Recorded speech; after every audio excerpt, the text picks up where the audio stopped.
खुदा को मानती हूँ, पहले मैं इसी प्रेमाइस से शुरू कर रही हूँ और ये बता रही हूँ, मैं मानती हूँ, लेकिन कुछ सवाल है जो जावेद साहब ने उठाया, उसका जवाब आना देना चाहिए।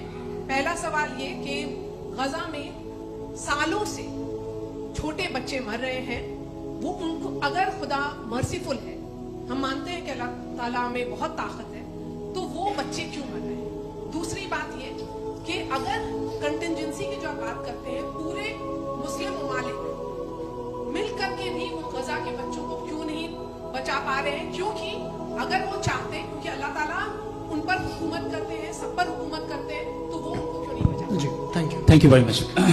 बहुत अच्छा किया आपने इस चीज को जिक्र कर दिया, मैं इसको और अच्छे से एक्सप्लेन करने की कोशिश करता हूं। देखें, जहां तक आपने कहा कि गजा के बच्चों को मारा जा रहा है, देखें दो वर्ल्ड व्यू है, एक एथीस्टिक वर्ल्ड व्यू, एक थीस्टिक वर्ल्ड व्यू है।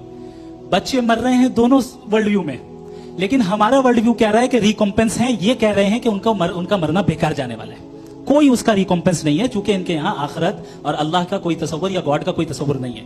आपने ये सवाल किया कि गॉड मर्सीफुल है, क्यों नहीं रोकता, ये मैंने बताया कि ये मिसकंसेप्शन है लोगों के दरमियान कि गॉड को सिर्फ मर्सीफुल और ओमनीपोटेंट समझते हैं। गॉड के सिर्फ यही दो एट्रीब्यूट्स नहीं है, गॉड के कई सारे एट्रीब्यूट्स हैं, उनमें से अल हकीम भी है, उनमें से ऑल वाइज भी है, ऑल नोइंग भी है। लिहाजा अगर इस दुनिया में किसी को तकलीफ आ रही है और गॉड उसको नहीं रोक रहा है, वो इसलिए नहीं रोक रहा है क्योंकि इंसानों को फ्री विल दिया गया है। ठीक इसी तरीके से अगर एक डॉक्टर किसी छोटे बच्चे को इंजेक्शन लगा रहा है, उसे तकलीफ पहुंच रही है, उसके लिमिटेड पर्सपेक्टिव के एतबार से यह गलत हो रहा है और डॉक्टर बुरा है। लेकिन जब आप ब्रॉडर पिक्चर को देखेंगी, आपके और हमारे पास सिर्फ एक पिक्सल है, हमें इतना नजर आ रहा है कि गजा में कत्ल हो रहा है, लेकिन इसके पीछे कितना रिकॉम्पेंस उनको मिलने वाला है, पूरा पिक्चर गॉड के पास है। तो एक पिक्सल से आप पूरे पिक्चर को कभी भी जज नहीं कर सकती। आप इसमें कुछ जोड़ना चाहेंगे?